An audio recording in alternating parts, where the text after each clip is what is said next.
Westerner, like, it can be, I guess, a little bit shocking. It feels like home. Like, it's such a beautiful experience. Everyone, and good morning. I'm in Varanasi, and so we arrived last night on a train from Delhi.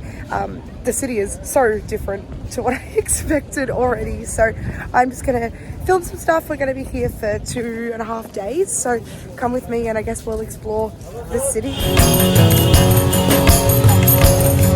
Varanasi is over 2,500 years old, so it's one of like the oldest continually inhabited cities on earth. It's also one of the most spiritually significant places on earth, so important to the Hindus. There's so much history here. I have so much to learn about the religion as well. I think one of the reasons this city is very well known in terms of tourism is because there's a lot of cremations done here. So there's 40,000 cremations done per year on the bank of the Ganges. So this whole city is based around the Ganges, which is the really, really holy river. So we're going to go and see that and learn more about that. But this feels like such an important place to be. Hello!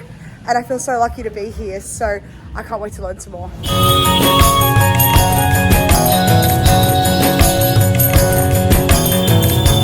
we just got off the train and we're on the tuk-tuk, and turns out Varanasi isn't the sleepy riverside city that I expected it to be. It is absolutely packed. The traffic is crazy. It is loud. It is very much an Indian city. This is manic. It's also raining, which might be contributing, but wow, crazy. The last 5 minutes like perfectly encapsulates how amazing but also kind of confusing being in India is. Like, you leave the station, you're bombarded by like porters and tuk-tuk drivers and all these people trying to give you a lift, and you don't know what's going on, and it's all happening, and there's traffic and noise, and then you get in the tuk-tuk and he pulls over and you're like, what's going on? And it's because he's just a really nice guy who wants to buy you a tea. I love this place. I'm confused by this place. It's the biggest roller coaster of like a travel destination, but I love it, I think. Yeah.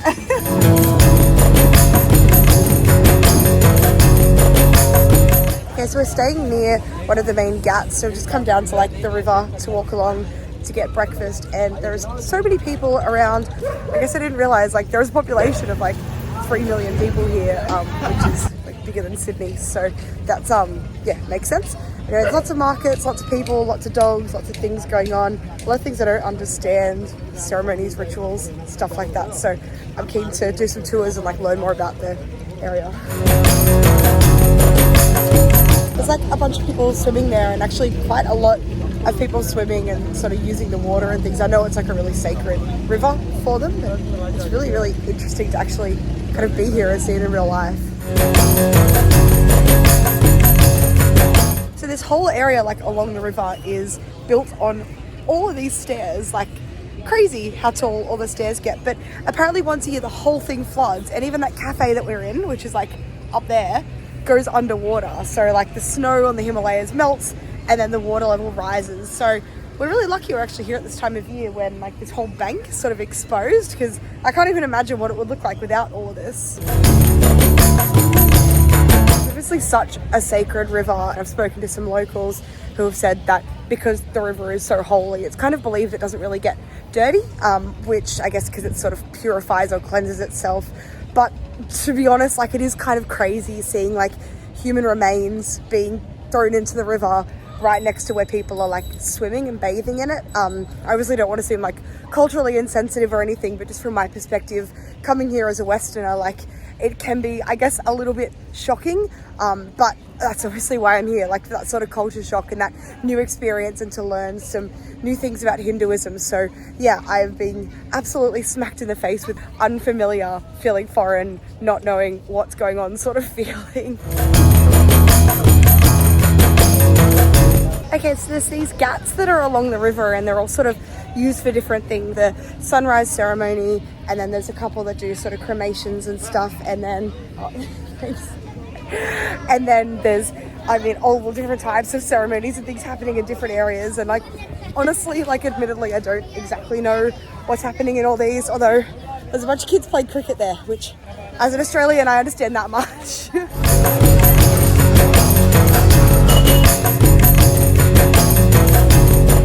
This whole city is like littered with temples. Everywhere you walk, you're seeing temples. And our tour guide told us there's over 75,000 temples in the city, which doesn't surprise me because they're everywhere, but also that is so many. Like, they're absolutely everywhere. A lot of them are Hindu, but there's also some Buddhist and some Jain temples around as well. So this is a really significant area for Hindus in particular.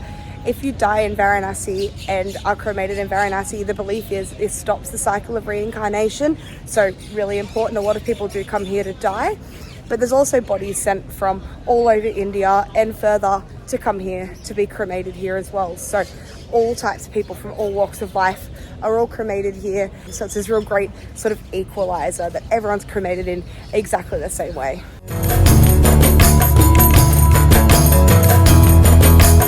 Apparently there's both the locations here that they do the cremations, the smaller one and then the large one. The large one is the only cremation location in all of India that runs 24 hours, so it is just always going, and I was like just really taken aback by the scale of it and the heat that radiates from it, the smell of the burning wood, and it's sort of hard to put into words like how it felt to be so close to so many dead bodies. The cremations, like, just it's very surreal, I guess, to be here on like the bank of the river watching these cremations, like a very surreal moment. I understand how significant it is for people to be here, but yeah, wow, what an experience. And so you might notice in some of the videos that there's no women present at these cremation sites. So women aren't allowed to see the cremations or to be there. The belief is that women are too emotional. You aren't allowed to cry or really express much emotion there. So a lot of even the men that are there are quite stoic.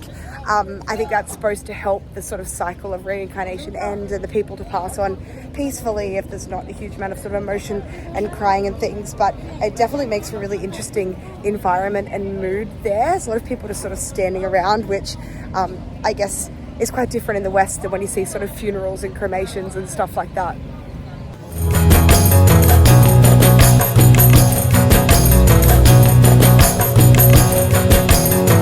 Just the scale of it is so hard to fathom. Like, I mean, I knew a lot of people were cremated here, but to see like the piles of wood and the burning like pyres, like, and just the amounts of fires and stuff, like, it's yeah, I guess kind of confronting, but obviously really like fascinating and interesting.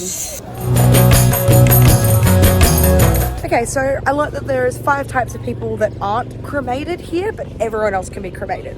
So the people that aren't cremated is pregnant women, so there's only one body to be burnt in each location at each time. Children aren't cremated. Saints, or people considered really pure, aren't cremated either. And then people with leprosy as well. So all of these 4 types of people have their bodies with a rock tied around them, put into the middle of the river and sunk. The 5th type of person that's not cremated are people that are bitten by snakes. Interestingly, these guys are wrapped into banana leaves and just put onto the river because there is obviously a very, very small chance, but still a chance that they might survive. So these guys aren't cremated either, which is really, really interesting. But every other type of body can and is cremated here.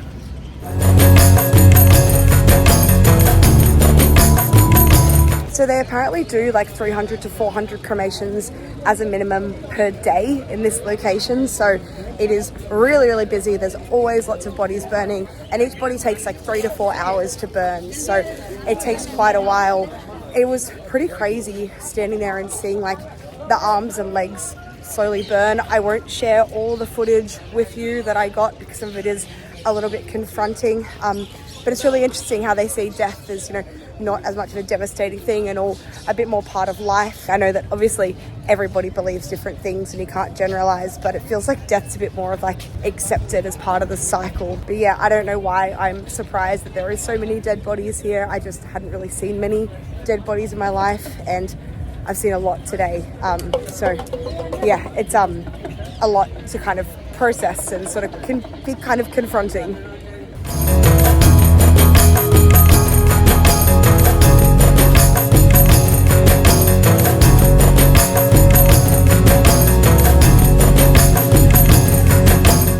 Thali was amazing. I mean, I asked for it extra spicy, and it was extra spicy, so I feel like I saw through time and space, but it was really, really good, so I recommend that place. Now we're just gonna head home and chill because we've got to get up for a sunrise boat tomorrow, so early night, early morning. So it's a ritual that happens every night down near the Ghat at 6 o'clock. It's just ended and there's like a swarm of people coming back this way. This is wild. This place is packed. Good morning. It is 5 a.m. bright and early. It's still dark, but there's a bunch of people like swimming in the river and stuff already. We're doing a sunrise boat thing this morning. Apparently there's lots of rituals and stuff that happens in the morning, so we'll check it out as the sun rises.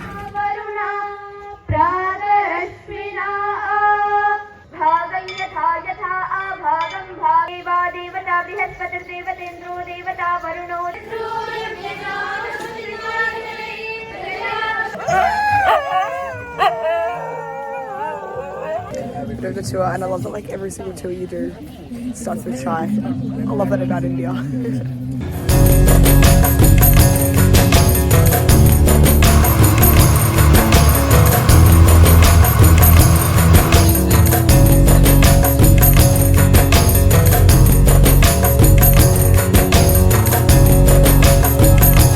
The boat cruise is really cool. We started with like watching the ceremony in the morning with the fire, and they do like the sunrise thing, and then got the boat all the way up to the cremation site and back. Very cool. It's like nice just to see like the whole city on the water. Like it's so picturesque and beautiful to learn more about the city. There's so much to learn here. Like I'm definitely learning a lot about Hinduism, which is really cool. Yeah, definitely recommend that. Early morning, so I'm going home for a nap.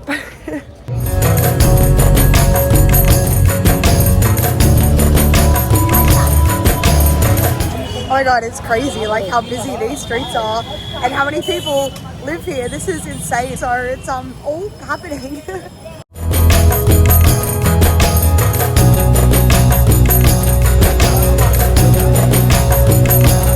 I've also noticed like how safe this city feels. Obviously just my experience, but like I'm walking around by myself at the moment and like it's fine. People are saying hi and like people are nice and stuff, but it feels pretty safe and pretty chill. And the only thing is that like pretty much every single person I'm walking past is offering me a boat ride. So clearly that's a big business here. And some people are like trying to bless me and stuff. I imagine they're gonna ask for money if they do. So just saying no when no one's being like super pushy. But yeah, keeping that whole assertive sort of thing that I've definitely learned being in India, because there's always lots of people trying to sell you lots of things, but harmless, you know?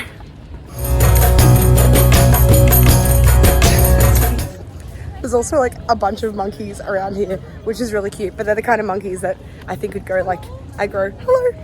So I'm cautious around them. People are so nice. I love this place. Okay, so I think that walking tour that I did was like the absolute highlight. That was such an amazing thing to do. The guide was so knowledgeable and funny and just really like easy to get along with, but also took us to like all these places that I didn't actually realize I could go to, or like I wouldn't have been brave enough to go to, like all the cremation sites and stuff. It's totally the sort of city that you want to get a guide, because there's so much that is just so unfamiliar and so much to learn and so much significant here. Wow. So we've come to this place for dinner and they've invited us in to like help cook and do like a lesson. Like this is amazing watching it all happen. Oh my god. Oh, it smells so good. Oh, you're just so cool. You're so cool. No. Hey, yay. And this is just like a perfect explanation of like what it feels like to be in India, because you're out there, you're overwhelmed, you're seeing all these things, you have no idea what's going on, and then you come for dinner and then you're invited inside to the kitchen to like cook with the most lovely people and the hospitality, and it feels like home. Like this is such a beautiful experience to top off my day. Oh man. After dinner on our last night, we were walking back and there's a big party at the temple, and we had to dance with some of the people there and got offered like all these desserts and stuff. People are so generous in offering food here. It is amazing. I absolutely love it. What a great end to the Varanasi experience. So I hope you've enjoyed the video. If you've liked it, like it below and comment on any thoughts that you have on this as well. It's a bit of a different video for me, so I'd love to hear what you think. And if you haven't already, subscribe to my channel. Subscribing is the best thing you can do, so I really appreciate that. And I'll see you very soon for my next video. Bye.